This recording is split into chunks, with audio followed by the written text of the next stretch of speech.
नमस्कार, बहुत बहुत स्वागत है आप सभी का डीडी न्यूज के इस खास कार्यक्रम इस वक्त में। मैं हूं निखिल सिंह और क्या है इस वक्त की बड़ी खबरें जिनके बारे में विस्तार से जानने समझने को लेकर आपके मन में जिज्ञासा है। क्या है इन खबरों के मायने, क्या है इनके पीछे का एजेंडा। अगले 1 घंटे में बात करेंगे कुछ ऐसी ही बड़ी खबरों पर जिनके ऊपर चर्चा बेहद जरूरी है। इस चर्चा में जुड़ेंगे अपने संवाददाताओं से और विशेषज्ञ मेहमानों से चर्चा करेंगे। दिल्ली एमसीडी चुनाव का आज हो सकता है ऐलान। कितना बड़ा मुद्दा होगा दिल्ली का प्रदूषण, दिल्ली की दमघोंटू हवा, पंजाब में पराली का जहरीला असर क्या सिर्फ सियासत का मुद्दा ही बनकर रहेगा या इस पर कोई ठोस कार्रवाई होगी, इस पर चर्चा करेंगे विस्तार से। हिमाचल प्रदेश की सियासत पर नेताओं का जनसंपर्क अभियान जोरों पर है, इस पर भी चर्चा होगी। होंगे कई अहम सवाल और जवाब, लेकिन सबसे पहले इस वक्त की हेडलाइंस।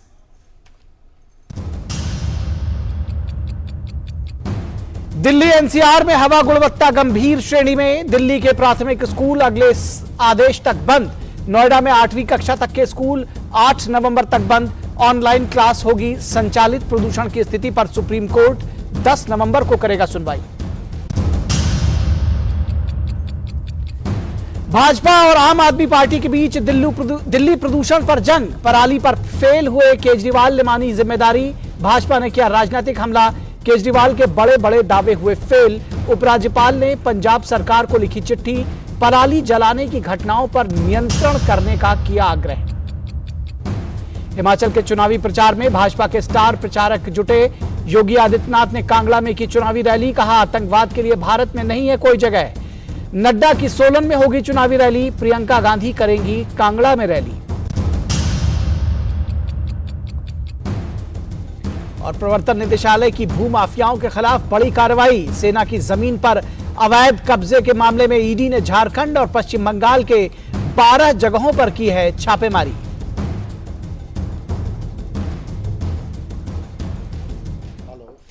और सबसे पहले इस वक्त में बात करते हैं एमसीडी चुनाव की। आहट है, प्रदूषण बना है सियासी मुद्दा। किस तरह से प्रदूषण सियासी मुद्दा बना है। दिल्ली चुनाव आयोग की आज शाम 4 बजे प्रेस वार्ता हो सकती है, दरअसल प्रस्तावित है, और दिल्ली नगर निगम चुनाव की तारीखों का इसमें ऐलान हो सकता है जिसके कयास लगाए जा रहे हैं। हम आपको बता दें कि एकीकृत होने के बाद दिल्ली नगर निगम के 250 वार्डों पर चुनाव संपन्न होना है। इससे पहले दिल्ली नगर निगम 3 भागों में विभाजित था और कुल 272 वार्ड थे। इस बार केवल 250 वार्ड परिसीमन के बाद हैं जिन पर चुनाव होने हैं। ताजा परिसीमन में वार्डों की संख्या घटाकर 272 से 250 कर दी गई है। तो इस बार बेहद दिलचस्प होने जा रहे हैं ये चुनाव एकीकृत निगम के। बीजेपी 15 वर्षों से लगातार एमसीडी पर है काबिज, जीते हैं पिछले 3 चुनाव। तो ये देखने की बात है कि क्या इस बार बीजेपी इसको बरकरार रख पाएगी, क्योंकि इस बार आम आदमी पार्टी और कांग्रेस से बीजेपी को मिल सकती है कड़ी टक्कर। और अरविंद केजरीवाल ने कूड़ा निस्तारण को बनाया है एमसीडी चुनावों का प्रमुख मुद्दा। और पिछले हफ्ते अरविंद केजरीवाल इसको लेकर के काफी मुखर भी रहे हैं, लेकिन अरविंद केजरीवाल दिल्ली के प्रदूषण और पंजाब में पराली जलाने के मुद्दे पर हैं खामोश। ये खामोशी क्या कुछ कहती है, इस पर हम चर्चा भी करेंगे। दिल्ली एनसीआर के बढ़ते वायु प्रदूषण की वजह से हवा लगातार जहरीली होती जा रही है और इस पर सियासत लगातार जारी है। राजधानी दिल्ली में वायु गुणवत्ता सूचकांक 474 के आसपास दर्ज किया गया है, जो कि अति गंभीर श्रेणी में है। और दिल्ली और एनसीआर के इलाके विश्व के सबसे प्रदूषित क्षेत्रों में भी अपना नाम दर्ज करा चुके हैं। पंजाब में पराली जलाने की घटनाओं में बढ़ोतरी से दिल्ली एनसीआर का दम घुटने लगा है और दमघोंटू हवा में जीने को मजबूर हो रहे हैं दिल्ली के लोग। पंजाब में 2021 में खेत की आग के मामले में 20% से ज्यादा की बढ़ोतरी देखी गई है। ये बढ़ोतरी लगातार हो रही है और पिछले साल से 20% ज्यादा की बढ़ोतरी हुई है। पंजाब चुनावों के दौरान अरविंद केजरीवाल ने पराली की समस्या का हल चुटकियों में करने का दावा किया था, लेकिन केंद्र के पर्यावरण मंत्री भूपेंद्र यादव ने दिल्ली को गैस चैम्बर में तब्दील करने के लिए आम आदमी पार्टी की सरकार को सीधे सीधे दोषी ठहराया है। भूपेंद्र यादव का दावा है, केंद्रीय मंत्री है भूपेंद्र यादव, उनका दावा है कि आम आदमी पार्टी सरकार ने केंद्र की मदद का नहीं किया सदुपयोग और पिछले 5 सालों में केंद्र सरकार ने पंजाब को फसल अवशेष प्रबंधन मशीनों के लिए 1374 करोड़ रुपए दिए थे। यह कहना है भूपेंद्र यादव का। लेकिन उनका दावा है कि राज्य ने 1,20,000 मशीनें खरीदी, जिनमें से 11,275 मशीनें गायब हो गई हैं और उनका कोई अता पता नहीं है। पंजाब सरकार के पास पिछले वर्ष के बचे हुए और इस वर्ष केंद्र से मिले 280 करोड़ रुपए मिलाकर 492 करोड़ रुपए थे उसकी किटी में, लेकिन इसके बाद भी पैसों का इस्तेमाल नहीं किया गया और किसान पराली जलाने को मजबूर हुए। चुनावों के दौरान अरविंद केजरीवाल ने किसानों को कैश इंसेंटिव देकर पराली पर रोक लगाने का दावा किया था और कहा था कैश इंसेंटिव से इस पर रोक लगेगी, लेकिन फ्री बी योजनाओं के लिए धन खर्च करने वाली आम आदमी पार्टी सरकार ने किसानों को नहीं दिया कैश इंसेंटिव और अदालत में कहा कि उनके पास कैश क्रंच है। ठोस योजनाओं के अभाव में पराली जलाने को मजबूर है पंजाब के किसान, क्योंकि उनके पास कोई ऑल्टरनेटिव फिलहाल दिखाई नहीं दे रहा है। दिल्ली में केमिकल छिड़काव कर प्रदूषण नियंत्रण की बात कहने वाली आम आदमी पार्टी सरकार ने इसके प्रचार पर खर्च किए थे करोड़ों रुपए, लेकिन इन योजनाओं का धरातल पर नहीं दिखा कोई भी असर, जबकि इसके प्रचार में करोड़ों रुपए खर्च किए गए थे। ये दिल्ली की बात है। फिलहाल हरियाणा की अगर बात करें तो वहीं हरियाणा सरकार की मुस्तैदी से पराली जलाने की घटनाओं में हुई है 31% कमी। पंजाब का पड़ोसी राज्य है हरियाणा, इसलिए उसका जिक्र किया जा रहा है। वहां 31% की कमी आई है। कैश इंसेंटिव और तकनीक के प्रयोग के साथ ही हरियाणा सरकार ने किसानों से कायम किया है संवाद। और दिल्ली और पंजाब में प्रदूषण का मुद्दा सियासत की भेंट चढ़ता हुआ दिख रहा है। क्या इस पर सिर्फ सियासत ही होगी या इस पर कोई ठोस काम होगा? इस बीच दिल्ली और आसपास के इलाकों में स्कूलों को बंद करना पड़ा है और 8वीं कक्षा तक के स्कूल दिल्ली एनसीआर में, दिल्ली में, नोएडा में, गाजियाबाद जैसे जगहों पर बंद किए गए हैं। वायु गुणवत्ता प्रबंधन आयोग ने ग्रेडेड रिस्पांस एक्शन प्लान के चौथे चरण के तहत विभिन्न उपायों को लागू करने का फैसला लिया है। स्वच्छ ईंधन पर नहीं चलने वाले सभी उद्योगों को बंद करने का फैसला लिया गया है और डीजल जनसेट के प्रयोग पर रोक फिलहाल जारी रहेगी। इस बीच प्रदूषण की गंभीर स्थिति को देखते हुए सुप्रीम कोर्ट 10 नवंबर को इस मामले की सुनवाई करेगा। तो कोर्ट भी इस मामले में एक्टिव हो गया है। उसका कहना है कि इस मामले में सुनवाई करेंगे। क्या कुछ कहते हैं इस पूरे मामले पर बीजेपी नेता, बीजेपी के प्रवक्ता संबित पात्रा, आइए सुनते हैं।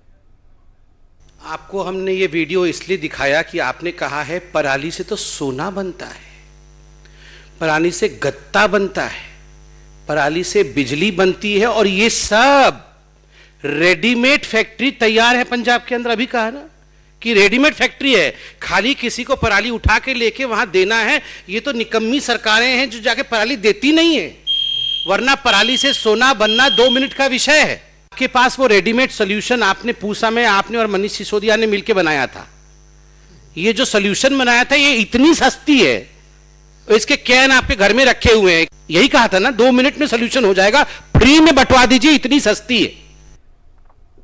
तो ये कह रहे हैं कि इसका सीधा आरोप अरविंद केजरीवाल और आम आदमी पार्टी पर लगा रही बीजेपी। संबित पात्रा को भी आपने सुना और अब क्या कहते हैं अरविंद केजरीवाल, उसको भी आइए सुन लेते हैं। पंजाब में पराली जल रही है, हम मानते हैं पंजाब में पराली जल रही है। इसके लिए किसान जिम्मेदार नहीं है, किसानों को समाधान चाहिए। किसानों को जिस दिन समाधान मिल जाएगा वो पराली जलाना बंद कर देंगे, क्योंकि दिल्ली तक जब पराली का धुआं पहुंचता है उसके पहले तो उस किसान के खुद के घर में वो धुआं जाता है, उसके बच्चों के धुआं जाता है। तो आपने सुना अरविंद केजरीवाल को भी सियासत इस पूरे प्रकरण पर जारी है। ये अफसोस की बात है। फिलहाल हमारे संवाददाता गिरीश निशाना इस पूरे मुद्दे पर बातचीत करने के लिए हमारे साथ जुड़ रहे हैं। गिरीश, सबसे पहले तो जो नगर निगम के चुनाव हैं जिनके विषय में यह कयास लगाया जा रहा है कि आज जो 4 बजे प्रेस कॉन्फ्रेंस है उसमें उस पर उसकी घोषणा हो सकती है, जरा उसके विषय में अगर कोई जानकारी हो तो वो भी बताइए। और दूसरी चीज जो दिल्ली की जहरीली हवा है उसके स्टेटस के बारे में, उसको लेकर के भी जो आपके पास ताजा अपडेट हो वो दीजिए। देखिए निखिल, मैं आपको बताना चाहूंगा आज करीब 4 बजे जो राज्य चुनाव आयुक्त हैं विजय देव, वो प्रेस कॉन्फ्रेंस को संबोधित करेंगे और उसमें उम्मीद जताई जा रही है कि हो सकता है कि आगामी दिसंबर के अंदर दिल्ली नगर निगम के 250 वार्डों के लिए चुनाव की घोषणा कर दी जाए, तारीखों का ऐलान कर दिया जाए और अधिसूचना जारी कर दी जाए। तो आज उम्मीद पूरी की जा रही है कि 4 बजे राज्य चुनाव आयुक्त कश्मीरी गेट से ये प्रेस कॉन्फ्रेंस को संबोधित करेंगे, जो राज्य चुनाव आयुक्त हैं, क्योंकि लंबे समय से लोगों का आपसे हम अपनी चर्चा जारी रखेंगे। गिरीश, आइए आपको सीधे लिए चलते हैं। इस वक्त हिमाचल प्रदेश के चुनावी समर में जहां प्रियंका गांधी इस वक्त एक जनसभा को संबोधित कर रही हैं। मैंने जज्बे की बात की क्योंकि आपके जज्बे को समझकर इंदिरा गांधी ने ये प्रदेश बनाया। उनको मालूम था कि आप मेहनत करोगे, आप में क्षमता है, विश्वास था आप में, इसीलिए उन्होंने इस प्रदेश को बनवाया। और आप उस पर खरे उतरे, आपने करके दिखाया, पूरे देश को दिखाया, यहाँ के किसानों ने, युवाओं ने और कर्मचारियों ने। इसीलिए आपको परमार जी, वीरभद्र सिंह जी और यहाँ के अपने विकास पुरुष श्री GS बाली जी जैसे नेता मिले। आप लोग बैठ जाइए, बैठ सकते हो आप लोग।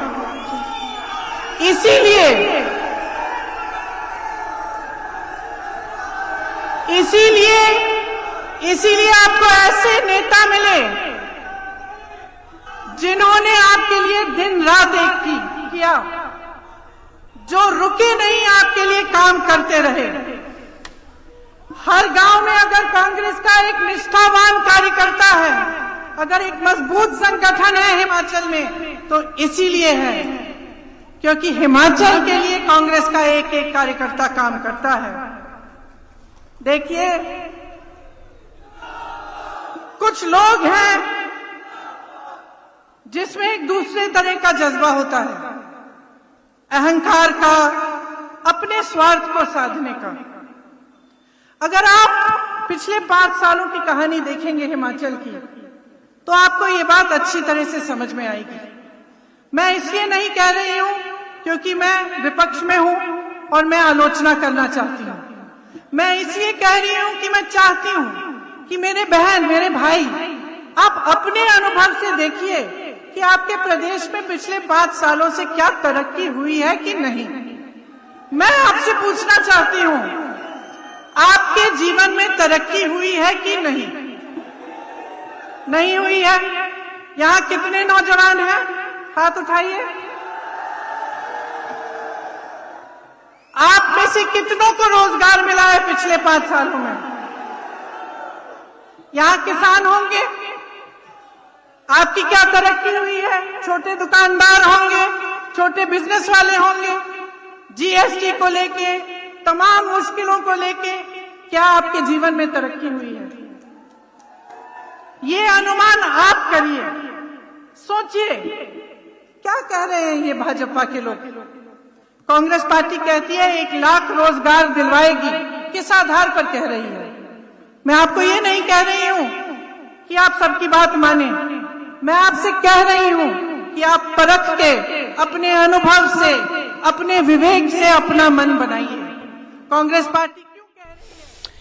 तो नगरोटा में, हिमाचल प्रदेश के नगरोटा में चुनावी रैली को संबोधित कर रही थी प्रियंका गांधी। लगातार वो न सिर्फ बीजेपी पर हमला कर रही हैं, बल्कि तमाम वो योजनाएं भी पेश कर रही हैं इस वक्त अपनी चुनावी समर में। इस हिमाचल प्रदेश के चुनावी समर की भी चर्चा करेंगे, लेकिन फिलहाल जिस मुद्दे की हम चर्चा कर रहे थे वो था MCD चुनाव और उससे जुड़ा हुआ दिल्ली का प्रदूषण का मुद्दा। हमारे संवाददाता गिरीश निशाना हमारे साथ जुड़े हुए हैं। गिरीश, आप अपनी बात रख रहे थे, आज 4 बजे प्रेस कॉन्फ्रेंस होनी है और अब इस बात की उम्मीद की जा रही है कि आज जो है MCD चुनाव की घोषणा हो जाएगी। सबसे जो बड़ा मुद्दा अभी फिलहाल जो दिख रहा है वो है प्रदूषण का मुद्दा। किस तरह से आप हमको अपडेट्स दे रहे थे इस विषय पे? जी देखिए निखिल, मैं पहले जैसे बता रहा था कि आज 4 बजे राज्य चुनाव आयुक्त की प्रेस कॉन्फ्रेंस होनी है और पूरी उम्मीद की जा रही है कि दिसंबर के अंदर हो सकता है कि दिल्ली नगर निगम के 250 वार्डों के लिए चुनावों के लिए आज तारीख की घोषणा कर दी जाए। क्योंकि इस बार पहले 272 वार्ड हुआ करते थे तीनों नगर निगमों में। पहले पूर्वी दिल्ली, उत्तरी दिल्ली और दक्षिणी दिल्ली नगर निगम के नाम से ये 3 निगम बांटे हुए थे, लेकिन अभी कुछ समय पहले दिल्ली नगर निगम में परिसीमन किया गया और परिसीमन के बाद 272 सीटों को जो तीनों नगर निगम के अंदर थी उनको एक कर दिया गया दिल्ली नगर निगम, और 250 सीटें इस बार दिल्ली नगर निगम के चुनावों में होंगी। कुछ इलाकों का भी चेंज किया गया है। अब देखना होगा कि किस तरह ये तारीखें ऐलान होंगी, और तारीखें ऐलान होने के साथ ही अधिसूचना जारी की जाएगी। और अधिसूचना दरअसल हम मुद्दों की बात कर रहे थे गिरीश, इसलिए बात कर रहे थे जिस तरह से कहा गया कि प्रदूषण एक बड़ा मुद्दा इन चुनावों में बनता हुआ दिख रहा है, उस विषय में जानना चाहते हैं किस तरह से सियासत गर्म है इस मुद्दे को लेकर के। क्या सोचते हैं दिल्ली के लोग इस पूरे मुद्दे पर? सिर्फ सियासत ही रहेगी इस पर या कोई ठोस काम होगा? दरअसल दिल्ली के लोग क्या सोचते हैं? देखिए, इस बार अगर दिल्ली नगर निगम के चुनाव आज घोषित हो जाते हैं तो एक मुद्दा दिल्ली के अंदर यह भी बनेगा पर्यावरण का, प्रदूषण का। क्योंकि जिस तरह से दिल्ली के अंदर पूरी तरह से आज दिल्ली के उपराज्यपाल ने पंजाब के मुख्यमंत्री को एक पत्र भी लिखा है और पत्र में चिंता जाहिर की है। उन्होंने कहा है कि जो पराली जलाई जा रही है पंजाब के अंदर, उसका सीधा असर देश की राजधानी दिल्ली में देखने को मिल रहा है, और उसकी पीड़ा जो है देश की राजधानी दिल्ली वासियों को भुगतनी पड़ रही है। तो आखिर दिल्ली वासी उस पीड़ा को क्यों भुगतें? इसके लिए पंजाब सरकार, पंजाब के मुख्यमंत्री क्या कदम उठा रहे हैं? उन्होंने क्या कोई ठोस निर्णय लिया है? क्योंकि जिस तरह से लगातार उन्होंने ये भी कहा कि दिल्ली के अंदर गैस का चैम्बर बना हुआ है और उसकी वजह से जो अस्थमा के लोग हैं उनको परेशानी हो रही है, जो बुजुर्ग लोग हैं उनको परेशानी हो रही है, जो बच्चे हैं उनको परेशानी हो रही है। तो काफी लोग इसमें परेशान हैं, और ये वाली जो मुद्दा है इस बार दिल्ली नगर निगम के चुनावों में भी देखा जा सकता है। इसके अलावा अगर बात की जाए निखिल,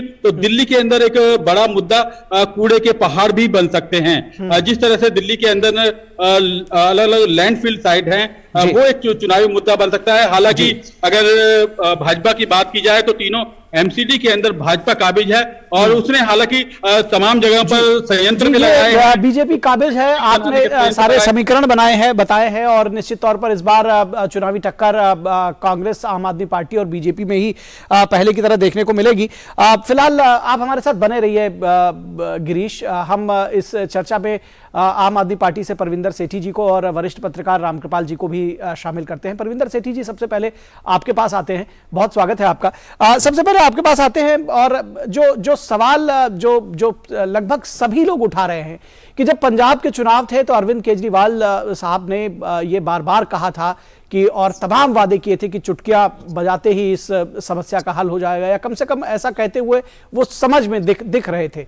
और अब जब ये समस्या सिर पर आ गई है और दिन पर दिन जो है दिल्ली में सांस लेना मुश्किल हो रहा है, ऐसे में अब तमाम बहानेबाजी, तमाम तरह की दूसरी चीजें, उस पर सीधे सीधे कोई ठोस कदम उठाने के बजाय एक दूसरे पर टोपी ट्रांसफर करना कि जी केंद्र सरकार नहीं कर रही है, हम क्या करें जी, इस तरह की चीजें सामने आ रही, किस तरह से देखते हैं इसको? नहीं, देखिए, ये जो पोल्यूशन का मुद्दा है ये बहुत ही सेंसिटिव इशू है। इसके ऊपर कोई राजनीति नहीं होनी चाहिए। इसमें स्टेट सरकार और सेंट्रल सरकार दोनों की कलेक्टिव जिम्मेवारी है, मिलकर आपस में वार्ता कर जो स्पेशलाइज्ड एनवायरमेंटलिस्ट हैं, जो एनवायरनमेंट के स्पेशलिस्ट हैं, जो डॉक्टर्स हैं, उनकी सलाह के साथ इसके ऊपर काम होना चाहिए। देखिए, पराली भी एक कारण है यहाँ पे पोल्यूशन का, लेकिन पराली के अलावा जो बड़े कारण है वो कंस्ट्रक्शन जो हो रही है, उसके अलावा इंडस्ट्री है, जो पोल्यूशन की जो इलीगल इंडस्ट्री चल रही है, जहाँ इलीगल इंडस्ट्री चल रही है जो पोल्यूशन फैलाती है, उसके अलावा जो ओवर इंडल्ज ट्रैफिक जो व्हीकल्स हैं दिल्ली के अंदर, वो बहुत बड़ा पोल्यूशन करते हैं। अब आप देखिए, यूपी से भी में भी पराली जलती है, हरियाणा में भी पराली जलती है। यूपी यहाँ 20 किलोमीटर है और हरियाणा 20 किलोमीटर है, पंजाब 200 किलोमीटर है। लेकिन मैं ये नहीं कहता कि पराली का कारण नहीं है, इसके ऊपर काम होना चाहिए, किसानों को कंपनसेट करना चाहिए, सेंट्रल सरकार को मदद करनी चाहिए और इसके ऊपर रोक लगानी चाहिए, और जो काम है वो होने चाहिए। परविंदर जी, इससे पहले कि हम अपने वरिष्ठ पत्रकार रामकृपाल जी के पास जाए, आपसे ये जिस तरह से आपने कहा, देखिए हरियाणा ने लगातार कोशिश की है, 30% से ज्यादा उन्होंने पराली जलाने की घटनाओं में कमी की है। मेजर जो वैज्ञानिक बताते हैं और जो दूसरे लोग बताते हैं, पराली जलाने की घटना जो है वो इसकी वजह से जो मेजर पॉल्यूशन प्रदूषण का कारण है दिल्ली में, वो बन रहा है। ऐसे में सिर्फ इसको ये ठीकरा कह देना कि जी हम मिलकर काम करेंगे, हम इस पर जरूर मिलकर काम करना चाहिए, दोनों की जिम्मेदारी है।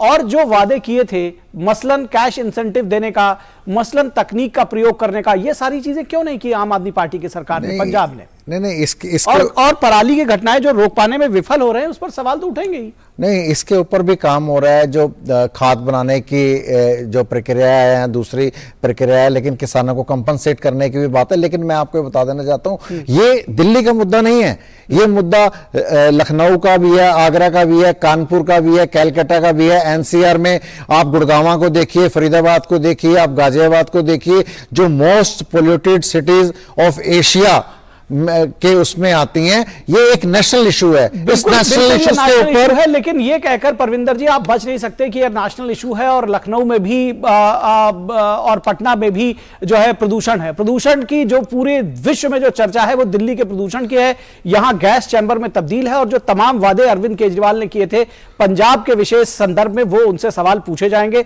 जनता भी पूछेगी सवाल और हम भी पूछेंगे सवाल, क्योंकि हमारी जिम्मेदारी है। फिलहाल हम इस चर्चा में रामकृपाल जी को जोड़ेंगे। रामकृपाल जी, आपको नहीं लगता है कि सवाल पूछा जाना चाहिए, और न सिर्फ सवाल पूछा जाना चाहिए बल्कि यह कहकर ये कहीं ना कहीं स्केप करने की जो रणनीति है कि जी केंद्र और राज्य सभी की जिम्मेदारी है, ये एक नेशनल इशू है। जो सबसे बड़ा अभी इशू है वो दिल्ली के गैस चैम्बर में तब्दील होने का है, जिसको लेकर हम आप सभी इसको लेकर परेशान है और सवाल पूछे जाने चाहिए।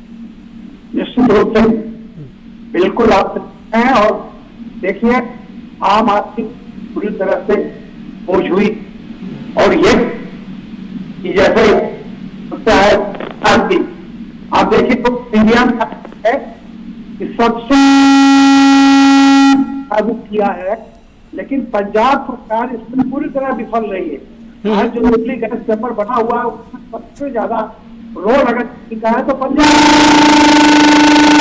है। तो ये कहना ये इस समय, और देखिए कि जो सबसे बड़ी समस्या इसमें गैस चैम्बर बना हुआ है, अरविंद केजरीवाल जी गुजरात के दौरे पर है जी। मुख्यमंत्री जो है 5 दिन दिल्ली से बाहर रहेगा। आप ये सोच लीजिए कि जो हालत है, कल ही की एक पत्रकार ने ऐसे ही 2 फोटो जारी किए थे, एक बंबई का एक दिल्ली का। मतलब मैं आपको ये बता रहा हूँ कि इस कदर दिल्ली सामने कोई भी शर्मसार हो जाएगा देख करके।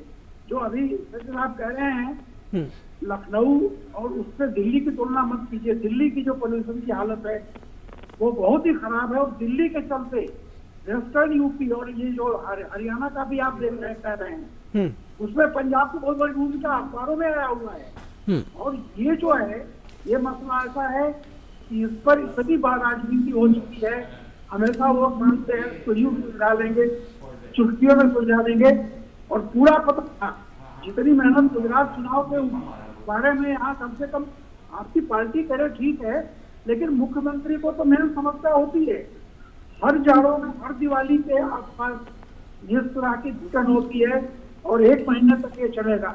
इस बार तो कम से कम दिवाली के बाद हवा चल रही थी, जिससे दिल्ली मतलब थोड़ी सी बैठक हो गई, वो घटित ने किया नहीं थी। ये बहुत ही गैर जिम्मेदाराना है, और आप पार्टी पूरी तरह से फेल हो चुकी है इस पर।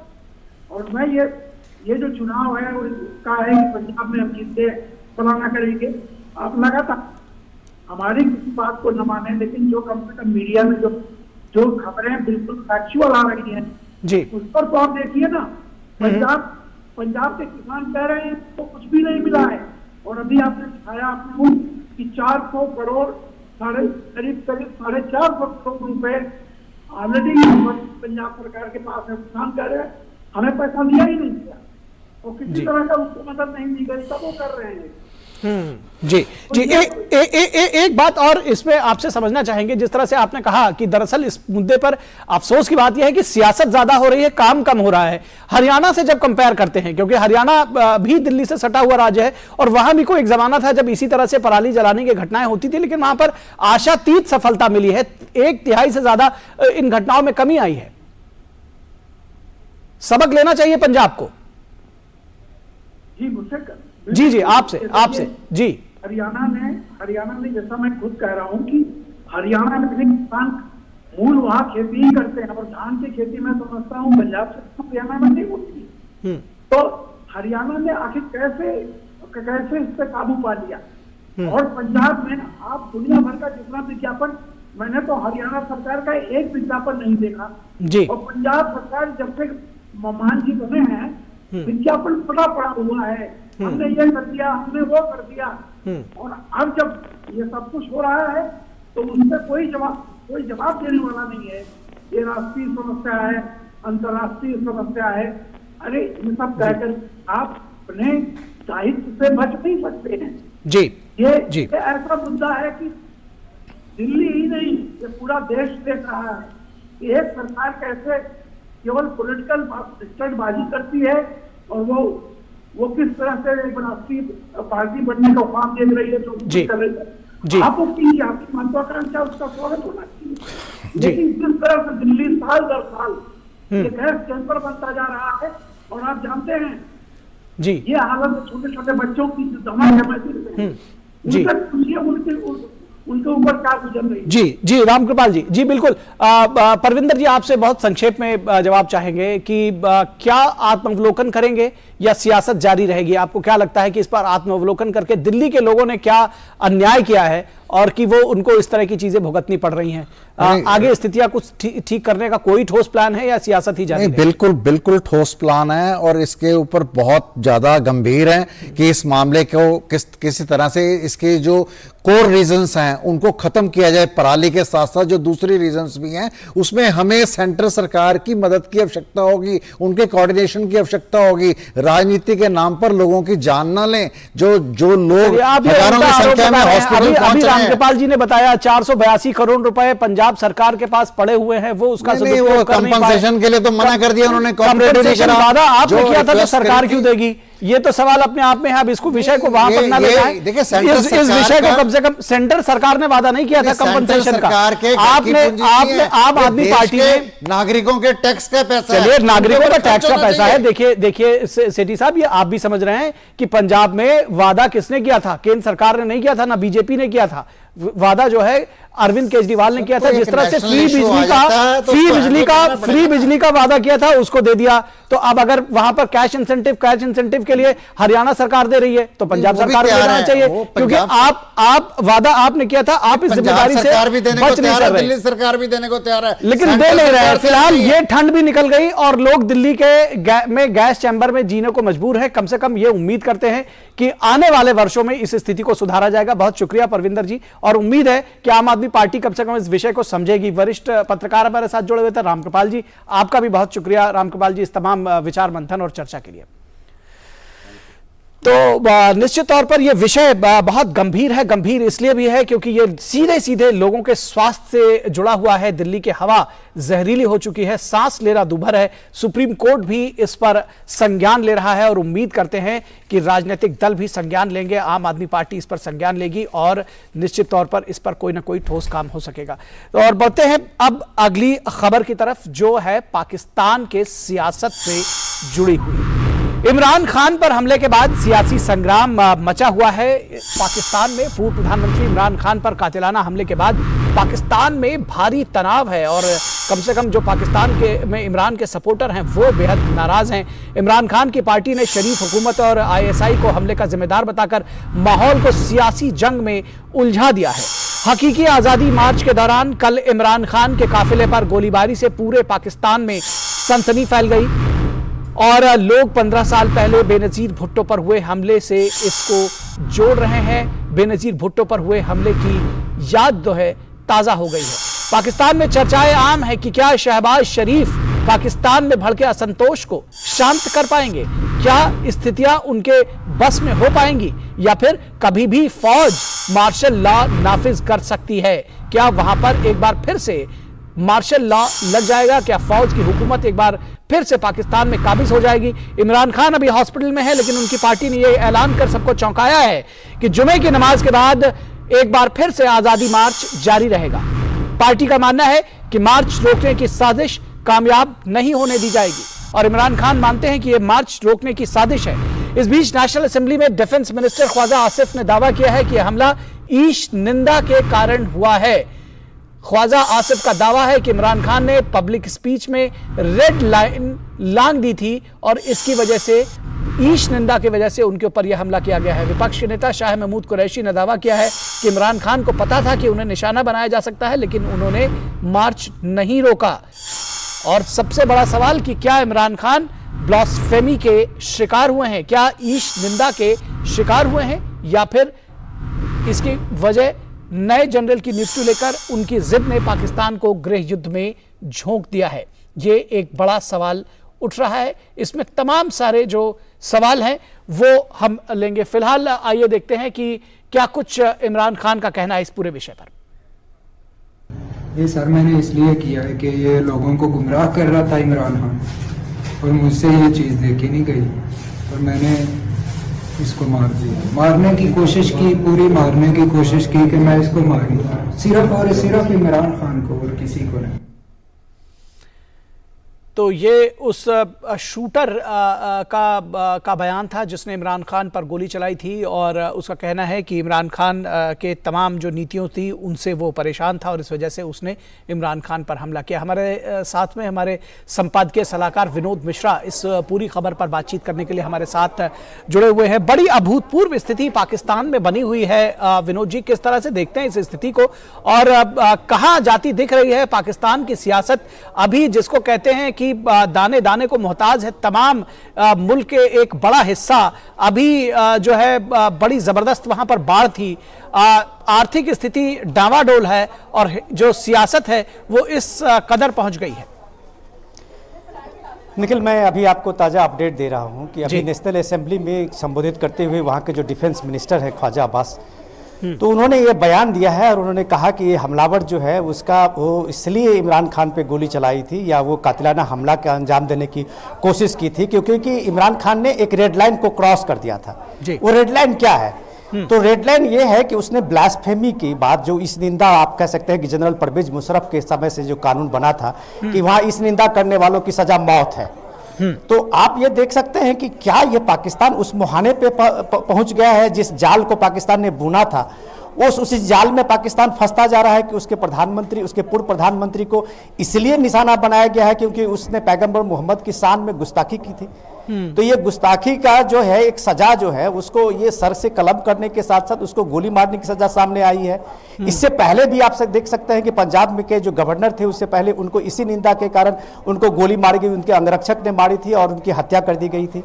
तो ये किस जाल में पाकिस्तान फंस रहा है अगर उनकी बात सही है तो डिफेंस मिनिस्टर का, क्योंकि डिफेंस मिनिस्टर ख्वाजा अब्बास जो हवाला दे रहे हैं वो जिसके अभी आपने एक हमलावर का बाइट सुनाया है, वही हमलावर नेक्स्ट बाइट में ये कहते हुए अभी कहा, अपने पुलिस के इंट्रोगेशन में कहा है कि इमरान खान हमेशा अपनी रैलियों में इस पब्लिक जो रैली है इनका जो हकीकी आज़ादी मार्च है उस मार्च में अपनी इस मार्च को पैगंबर मोहम्मद के मार्च से जोड़ते हैं और यह बात यहाँ के लोगों को नागवार गुजरा और मैंने इसीलिए उन पे ये फायरिंग की और उनको मारने की कोशिश की और मेरा टारगेट सिर्फ इमरान खान थे।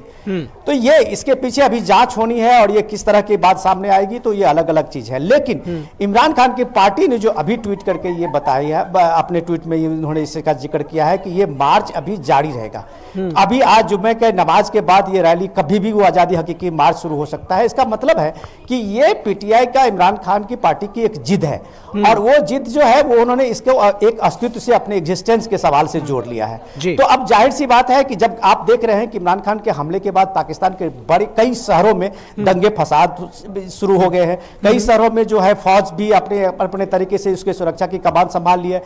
लेकिन इसमें होना क्या है अभी इसके बाद जो पाकिस्तान में चर्चा आम है कि लोग कहने लगे हैं कि अगर नवाज शरीफ के जो पार्टी है वो शहबाज शरीफ जो प्राइम मिनिस्टर हैं उनके बस की बात अगर नहीं हुई तो कभी भी वहां मार्शल लॉ नाफिज हो सकता है, कभी भी फौजी हुकूमत वहां पे फिर से आप ये देखेंगे कि वो एक कुप का वो सिनेरियो बनेगा और पाकिस्तान में फिर फौज सत्ता पे काबिज हो जाएगी। दरअसल पाकिस्तान की फौज के बारे में कहा जाता है कि ये शायद दुनिया की एकमात्र ऐसी फौज है जिसने अपने ही देश को 4 बार जीता है। क्या आपको लगता है ये जो स्थितियां हैं, जैसा आपने बताया सारी बात जो गृह युद्ध की तरफ बढ़ता हुआ दिखाई दे रहा है, क्या 5वीं बार एक बार सेना फिर काबिज होगी वहां?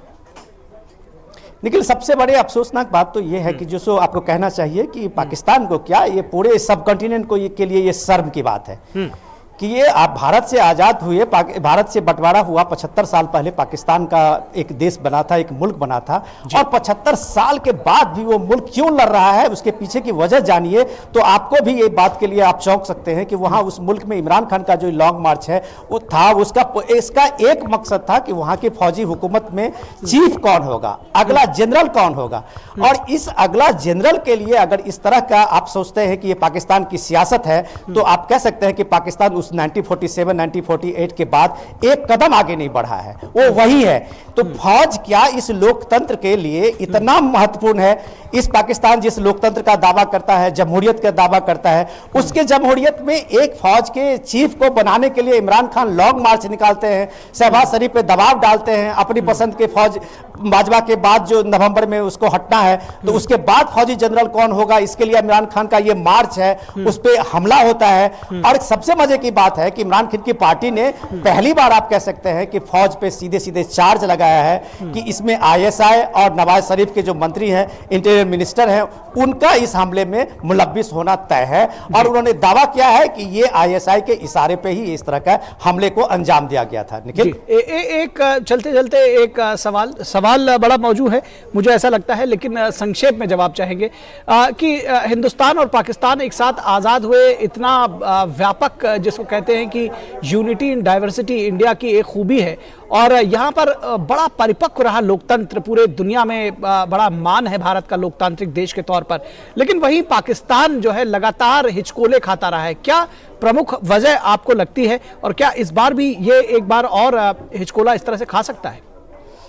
डेफिनेटली आपने के लिए बहुत अच्छा सवाल किया है कि ये सीधे सीधे वहाँ की फौज की एक महत्वाकांक्षा है, ये एम्बिशन। इसलिए मैं कह रहा हूँ कि ये पूरे आप अगर देखें कि सिस्टम में किस तरह से फौज ने लगभग इस 75 साल में 50 साल पाकिस्तान पे हुकूमत किया है।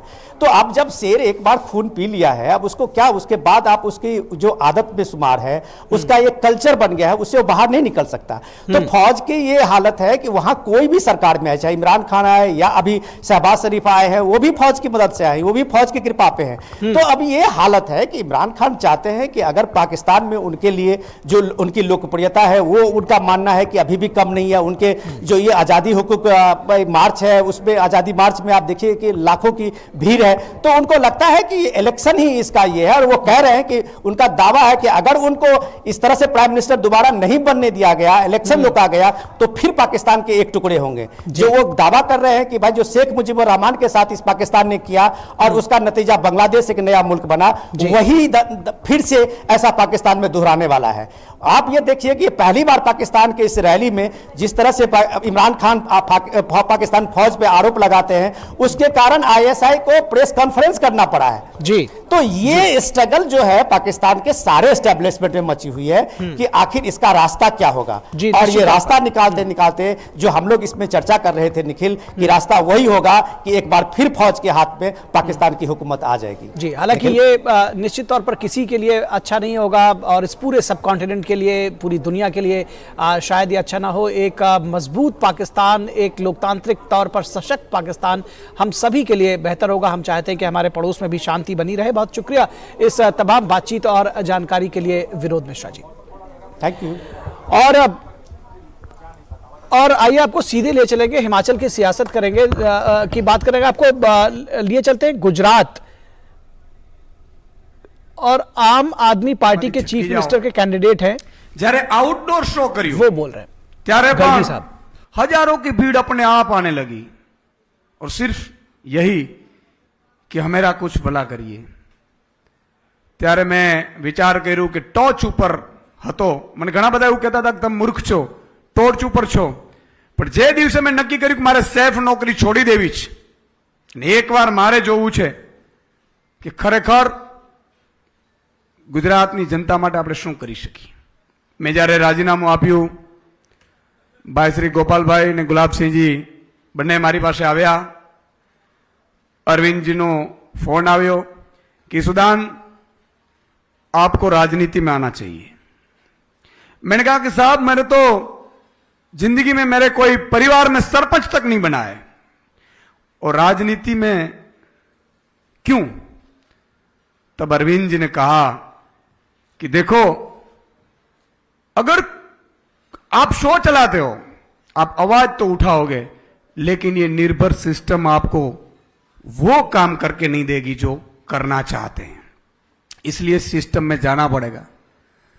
अरविंद जी ने कहा कि देखो, अगर मैं राजनीति में नहीं आता तो आप मुझे बताओ कि क्या दिल्ली की अच्छी स्कूलें होती? आप एक बार स्कूलें देख लीजिए, मोहल्ला क्लिनिक देख लीजिए। मैंने देखा भी, वहां जाकर देखा, और तब मैंने तय किया कि ठीक है, मैं राजनीति में आना नहीं चाहता हूं। राजनीति हर हमेशा अच्छे लोगों की मजबूरी होती है, राजनीति शौक नहीं होता है। और उस दिन अरविंद जी ने भी यही कहा कि देखो, मैं भी इनकम टैक्स कमिश्नर था इस सूडान, मैं भी अच्छी खासी जिंदगी जीता था, लेकिन वो मेरे परिवार तक सीमित होती। आज मैं दिल्ली के लिए कुछ कर सकता हूं। तो आप सुन रहे थे हिमाचल प्रदेश में आम आदमी पार्टी के जो सीएम के प्रत्याशी, सीएम के का जो चेहरा घोषित किया गया है ईसुदान गढ़वी, वो संबोधित कर रहे थे एक सभा को। और अब बात करेंगे हिमाचल प्रदेश की राजनीति का। हम बात कर रहे थे गुजरात की, अब बात करते हैं हिमाचल की सियासत की, जहां चुनावी जंग में महारथी जुटे हुए हैं और एक के बाद एक रैलियां और जनसभाएं हो रही है। हिमाचल प्रदेश की चुनावी तपिश ने मौसम में ठंड के असर को फिलहाल बेअसर कर दिया है।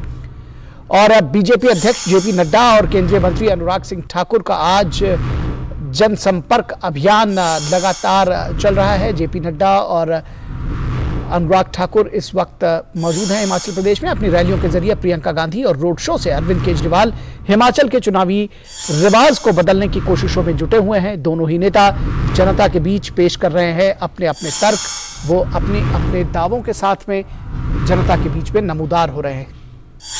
अपने जनसंपर्क अभियान में बीजेपी का जोर डबल इंजन वाली हिमाचल प्रदेश की सरकार के विकास की लंबी फहरिस्त को गिनाना है।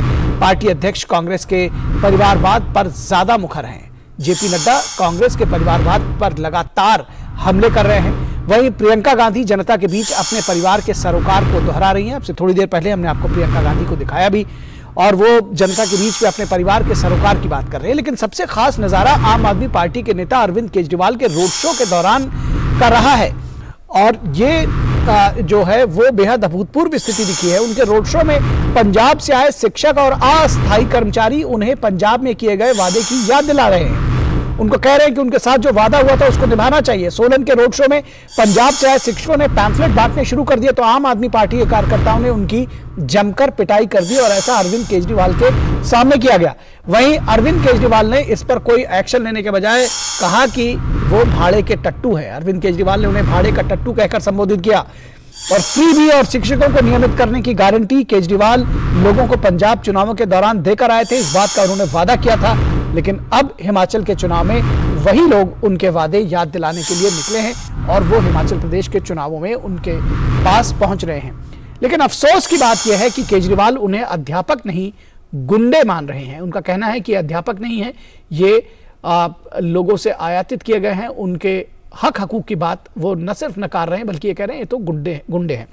अभी हमने आपको दिखाया था कि किस तरह से प्रियंका गांधी ने रैली की है, उसी तरह से अरविंद जेपी नड्डा भी इस वक्त हिमाचल प्रदेश में है। आइए सुनते हैं कि जेपी नड्डा ने अपनी एक रैली के दौरान क्या कुछ कहा।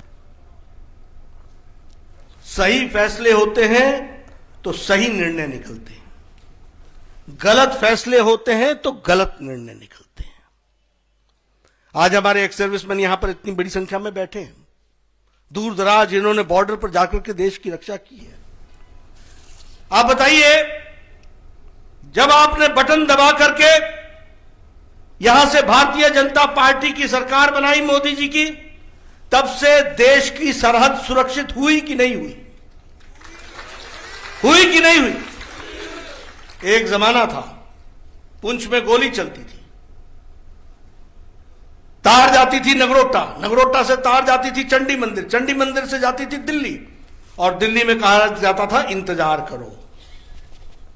आज मोदी जी भारत के प्रधानमंत्री हैं, हुक्म दे दिया गया है जहां से गोली आए वहां गोली को शांत करो और फिर हमें रिपोर्ट करो।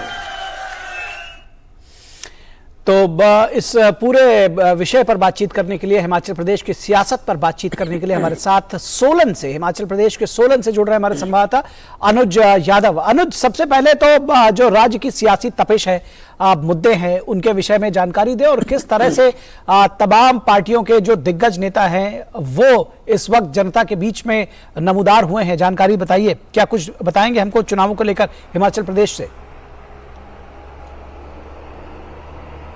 देखिए, बिल्कुल, क्योंकि बहुत ज्यादा समय अब बचा नहीं है। 12 तारीख को मतदान होना है निखिल, और ऐसे में सभी जितने भी राजनीतिक दल हैं उनकी कोशिश है कि वो ज्यादा से ज्यादा जनता के बीच में जाएं और अपनी बातों को रखें, क्योंकि हम सभी जानते हैं, क्योंकि जिस तरीके से भारतीय जनता पार्टी ने इस बार जो नारा दिया है वो दिया है कि रिवाज बदलना है। इस बार यहाँ की राजनीति का रिवाज बदलना है, क्योंकि पिछले कई दशकों की बात करूं तो मैं यहां पर एक बार कांग्रेस की सरकार, एक बार भाजपा की सरकार, यही चलन लगातार 1985 से लगातार चलता आ रहा है। लेकिन भारतीय जनता पार्टी का कहना है कि भाई देखिए, डबल इंजन सरकार के क्या फायदे होते हैं। अगर केंद्र के अंदर भाजपा की सरकार है तो राज्य की सरकार होने के बाद जो तमाम योजनाएं दिल्ली से चलती हैं वो गांव गांव तक, शहर शहर तक, अंतिम पायदान पर बैठे हुए व्यक्ति तक पहुंच पाती हैं। दूसरी तरफ कांग्रेस की बात करें, क्योंकि प्रियंका गांधी स्टार प्रचारक के रूप में कांग्रेस की तरफ से लगातार हिमाचल में है और आज भी वो हिमाचल में थी, तो उन्होंने साफ तौर पर कहा कि जो ओल्ड पेंशन स्कीम है उसको दोबारा से लागू किया जाएगा। उन्होंने कहा है कि 1 लाख लोगों को रोजगार सरकार बनते ही दिया जाएगा। और तीसरी बात करें तो आम आदमी पार्टी, जिस तरीके अभी आपने तस्वीरों में भी दिखाया निखिल, कि आम आदमी पार्टी भी अपने राजनीतिक जो जमीन है उसको यहां पर इन चुनावों में यहां पर उसको तलाशती हुई नजर आ रही है। लेकिन हाँ, ये बात जरूर है कि यहां मौसम का पारा लगातार गिर रहा है, लेकिन चुनावों का पारा लगातार, राजनीति का पारा बढ़ता जा रहा है निखिल जी।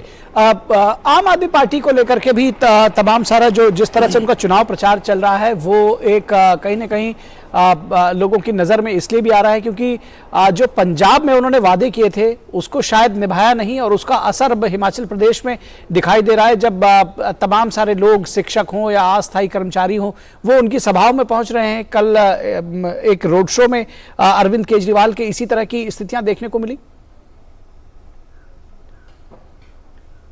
देखिए, बिल्कुल, देखिए, लोकतंत्र में सभी को चुनाव लड़ने का अधिकार है, किसी भी राज्य के अंदर चुनाव लड़ने का अधिकार है। आम आदमी पार्टी की बात करें तो बिल्कुल ये घटना कल सोलन में ही हुई थी। अरविंद केजरीवाल यहां पर सोलन में आए थे और एक लंबा रोड शो उन्होंने यहां पर किया था। लेकिन क्योंकि ये मीडिया का जमाना है, सोशल मीडिया का जमाना है, लोगों को हर राज्य की सभी जानकारियां उनको रहती हैं फेसबुक के माध्यम से, ट्विटर के माध्यम से और बाकी जितने भी मीडिया के माध्यम हैं, अखबारों के माध्यम से। देखिए, दिल्ली के अंदर जो पिछले कुछ समय में राजनीति हुई है वो अखबारों की सुर्खियां बनी है, मीडिया की सुर्खियां बनी है, चाहे वो भ्रष्टाचार के कुछ मामले रहे हो या फिर जो नई शराब नीति को लेकर उनके जो फैसले थे और उसको वापस लेने वाली बात हो। पंजाब के अंदर अभी नई सरकार बनी है, पंजाब के अंदर जो वायदे किए गए थे वो पूरे नहीं हुए, इस तरह की पंजाब की जनता की कुछ आवाजें सुनने को मिली थी। कल जब ये रोड शो सोलन के अंदर आयोजित हो रहा था तो कुछ ऐसे लोग जो पंजाब से भी संबंधित रखते हैं, और क्योंकि ये बॉर्डर का इलाका है पंजाब का और हिमाचल का, तो कुछ ऐसे अस्थायी शिक्षक उस रोड शो में आए थे और उन्होंने उनके सामने ही पर्चे फेंके और ये कहा कि आप मुफ्त की राजनीति करने यहां भी आ गए हैं, आप झूठे वायदे करते हैं, आपने जो पंजाब में वायदा किया था वो पूरे नहीं हुए हैं। इस तरह की बातें वहां देखने को मिली और कुछ कार्यकर्ताओं में फिर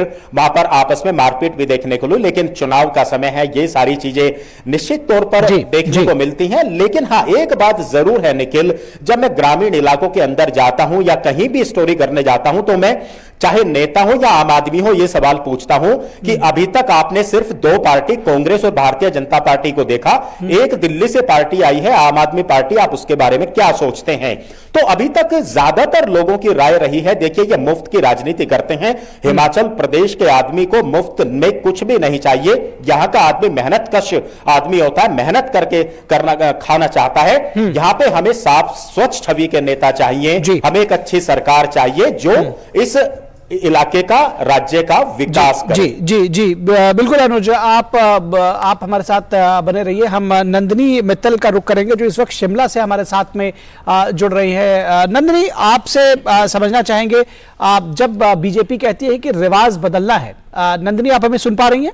बिल्कुल बिल्कुल जी, जब बीजेपी कहती है रिवाज बदलना है, तो किस तरह से वो इन चीजों को आम लोगों के बीच में लेकर जा रही है, और क्या कुछ जो मुद्दे हैं वो कहीं ना कहीं जो आम लोग हैं उनके बीच में कौन से ऐसे मुद्दे हैं जो ऑन ग्राउंड आपको दिखाई दे रहे हैं? बिल्कुल, आपने सही कहा कि भारतीय जनता पार्टी पूरा जोर लगा रही है कि रिवाज बदलना है, लेकिन और दूसरी ओर कांग्रेस ये कह रही है कि रिवाज अच्छा है। अब जनता को ये चुनना है कि रिवाज बदलना है कि रिवाज अच्छा है। यदि हम मुद्दों की बात करें तो हमने पिछले जो बाई इलेक्शंस में थे उसमें देखा कि महंगाई का मुद्दा बहुत ज्यादा भारी रहा, जिसके चलते भारतीय जनता पार्टी को 3 विधानसभा क्षेत्र और 1 संसदीय क्षेत्र हारना पड़ा। जो मुख्यमंत्री हैं जयराम ठाकुर, उन्होंने खुद ये माना कि महंगाई कहीं ना कहीं इन चुनावों पर हावी रही। अभी भी अगर हम बात करें, हालांकि बहुत सारे केंद्रीय मंत्री हिमाचल प्रदेश आए हुए हैं और लगातार समझाने की कोशिश कर रहे हैं कि ये महंगाई जो है ये ग्लोबल मुद्दा है, ग्लोबल जो महंगाई बढ़ रही है उसी का परिणाम है। बेरोजगारी कोई हिमाचल प्रदेश में नहीं है, वो पूरे देश दुनिया में है और उसको जो उसकी समाधान करने की कोशिश की जा रही है। लेकिन जो फिलहाल हम मुद्दों को देख रहे हैं उसमें महंगाई एक मुद्दा है, जो बेरोजगारी, क्योंकि हिमाचल प्रदेश में बेरोजगारों की संख्या कहीं कोई 9 लाख कहता है और कोई 12 लाख कहता है। जहां भारतीय जनता पार्टी ये कहती है कि ये जो संख्या बताई जा रही है ये सही नहीं है, लोग अपने आप को रजिस्टर करा देते हैं, लेकिन वे कुछ ना कुछ काम करते हैं, रोजी रोटी चलाने के लिए कोई ना कोई काम करते हैं। वहीं जो कांग्रेस है वो ये कह रही है कि बढ़ते बढ़ते जो बेरोजगारों की संख्या 7-8 लाख की होती थी वो पिछले 5 सालों में 15 लाख तक जा पहुंची है।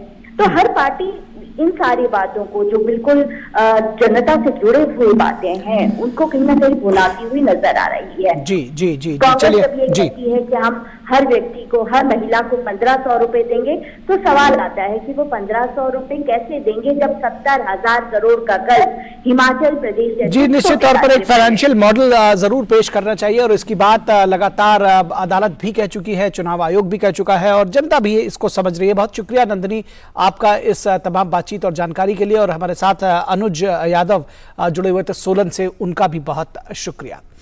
तो ये थी बात हिमाचल प्रदेश की सियासत की, और अब बात कर लेते हैं देश की सांस्कृतिक विरासत की पहचान बनी हुई जो हमारी काशी है, वहां पर काशी तमिल संगम होने जा रहा है। बेहद महत्वपूर्ण ये भारत सरकार के शिक्षा मंत्रालय ने पहली बार काशी तमिल संगम का भव्य आयोजन बनारस में रखा है और बनारस में यह आयोजन बेहद खास होने जा रहा है। दुनिया के सबसे प्राचीन शहरों में से एक बनारस और पुरानी भाषा के रूप में तमिल का ये समागम अपने आप में विशेष है। सबसे प्राचीन भाषा और सबसे प्राचीन शहर वाराणसी में 1 महीना तक चलेगा तमिल समागम। तमिलनाडु के 38 जिलों से करीब 3000 लोग इस समागम में हिस्सा लेंगे। 17 नवंबर से शुरू होकर 18 दिसंबर तक 1 महीने तक ये तमिल समागम काशी की नगरी में चलेगा। शिव की नगरी काशी के साथ ही राम की नगरी अयोध्या और संगम नगरी प्रयाग का भी दौरा करेंगे ये अतिथि। 3000 लोग जो आएंगे तमिलनाडु से वो इसमें शिरकत करेंगे। इसके साथ ही साथ मानव संसाधन विकास मंत्री धर्मेंद्र प्रधान आज वाराणसी में संगम की तैयारियों का जायजा ले रहे हैं। धर्म, शिक्षा और सांस्कृतिक नगरी काशी में तमिल कार्तिक माह में तमिल समागम होने वाला है और यहां हर क्षेत्र के विशेषज्ञ सीखने और सिखाने के लिए एकत्रित होंगे, यानी गुरु शिष्य परंपरा एक बार फिर मुखरित होगी, सामने दिखाई पड़ेगी और सीखने सिखाने का दौर जो है वो चलेगा अगले 1 महीने तक। सांस्कृतिक राजधानी देश की काशी समझी जाती है। IIT चेन्नई और काशी हिंदू विश्वविद्यालय इस कार्यक्रम के नोडल संस्थान हैं। सांस्कृतिक विरासत की दिव्यता को सामने लाने की इस पहल से बनारस अभिभूत है। निश्चित तौर पर बनारस अभिभूत है। क्या कुछ है वहां की स्थिति और किस तरह से इसकी तैयारियां जारी हैं, इस पर बात करेंगे हमारे साथ हमारे संवाददाता हरिकेश बहादुर इस वक्त शिव की नगरी काशी से, वाराणसी से। स्वागत है हरिकेश आपका। किस तरह से जानकारी देंगे, काशी तमिल संगम किन मायनों में विशेष होने जा रहा है? निखिल, मैं आपको बताऊं कि जो आपने कहा केंद्रीय शिक्षा मंत्री धर्मेंद्र प्रधान यहाँ पर आज दौरे पर हैं और उसकी तैयारियों का जायजा ले रहे हैं, जो 17 नवंबर से 18 दिसंबर तक काशी तमिल संगमम, हम लोग संगम कहते हैं, तमिल में संगमम एक नया शब्द मुझे भी सुनने को मिला। जो इसकी ये जो कार्यक्रम है, इसका जो शीर्षक है वो यही है। जैसा कि आप बता रहे थे कि चेन्नई आईआईटी और काशी हिंदू विश्वविद्यालय, चूंकि काशी हिंदू विश्वविद्यालय काशी में मेजबानी करेगा और जो कावेरी के तट से लेकर मां गंगा के तट काशी पर संगम की जो सोच है, वो काशी के, वाराणसी के जो सांसद हैं, देश के प्रधानमंत्री हैं, उनकी सोच को लेकर यहां पर शिक्षा मंत्री, केंद्रीय शिक्षा मंत्री धर्मेंद्र प्रधान आए हुए हैं। अभी आप ये फीड जो देख रहे हैं, ये धर्मेंद्र प्रधान जी का ही जा रहा है। मैं काशी हिंदू विश्वविद्यालय में हूं इस समय, और ये केंद्रीय कार्यालय है काशी हिंदू विश्वविद्यालय के कुलपति का, जहां पर की एक बैठक होने जा रही है। इन सारे जगहों की दौरों के बाद धर्मेंद्र प्रधान जी ये बैठक लेंगे और केंद्र सरकार के, राज्य सरकार की जो संस्थान हैं, इसमें जो मेजबानी करेंगे, जो नोडल संस्थान हैं, उनके भी अधिकारीगण यहां पर पहले से पहुंचे हुए। निखिल, मैं आपको बताऊं कि काशी कार्यक्रम काशी तमिल संगमम होने जा रहा है। इसमें जो सांस्कृतिक कार्यक्रम होंगे वो संत रविदास घाट है, जो काशी हिंदू विश्वविद्यालय से नजदीक ही है। इसके अलावा काशी विश्वनाथ धाम, जिसका कि लोकार्पण प्रधानमंत्री जी ने किया था, और ये अद्भुत विहंगम बन चुका है और लोग यहाँ पर दर्शनार्थी लगातार भारी संख्या में। और निखिल, मैं आपको बताऊं एक बड़ी बात की अभी कल के ही यहाँ के वाराणसी के सारे समाचार पत्रों में एक खबर थी कि आरती में जो आरती होती है काशी हिंदू विश्वनाथ मंदिर में, उसमें आरती में आने वाले श्रद्धालुओं की संख्या दुगनी अब हो गई है। इस तरह का प्रचार प्रसार हुआ है। इतने जो तो इसको क्या हरिकेश, इसको दक्षिण लोकार्पण हुआ, हरिकेश, इसको क्या दक्षिण और उत्तर का संगम, संस्कृतियों का संगम समझा जाए? जी बिल्कुल। अभी जो यहाँ पर नोडल अधिकारी कृष्ण शास्त्री जी से मेरी बात हुई, और एक शास्त्रम यूनिवर्सिटी है तंजावर में, वो उसके भी जो वाइस चांसलर हैं उनसे बात हुई।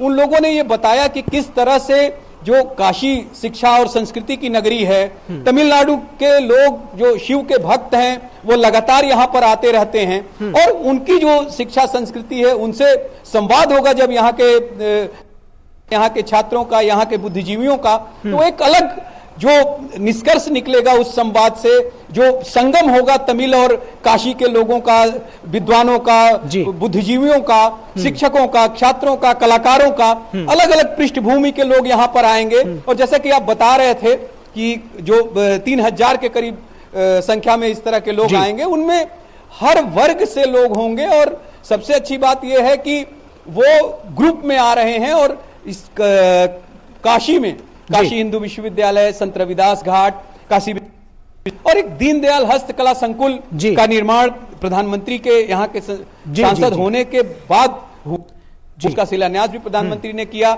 जो तय समय था उससे कम समय में उसका लोकार्पण भी किया। तो वो एक, आप कह सकते हैं कि जैसे इंडिया इंटरनेशनल सेंटर और इंडिया हैबिटेट सेंटर दिल्ली में है, उसी तरह की तर्ज पर यहाँ पर दीनदयाल हस्तकला संकुल, जो यहाँ के जो उद्योग हैं जिस हस्तकला से जुड़े हुए, जिनमें भदोही का कारपेट है, साड़ी का है, गुलाबी मीनाकारी का है, तो इनको एक स्टेज, एक प्लेटफॉर्म दिया गया है। एक बड़ा म्यूजियम है कबीरदास जी के नाम पर। तो उस जगह पे जब ये, और एक और सारनाथ में भी जो लोग आएंगे यहाँ पर तमिल काशी, ये बात हमने अपनी स्टोरी में बताई है कि न सिर्फ वाराणसी, जैसे आपने जिक्र किया सारनाथ का हरिकेश, उसी तरह से लोग अयोध्या भी जाएंगे, प्रयाग भी जाएंगे। और कहना गलत नहीं होगा कि अमृत महोत्सव के समय में संस्कृतियों का अमृत मंथन काशी में होने जा रहा है। तमिल और जो काशी तमिल महोत्सव होने जा रहा है, जो संगमम जिसके विषय में आपने बताया, निश्चित तौर पर बेहद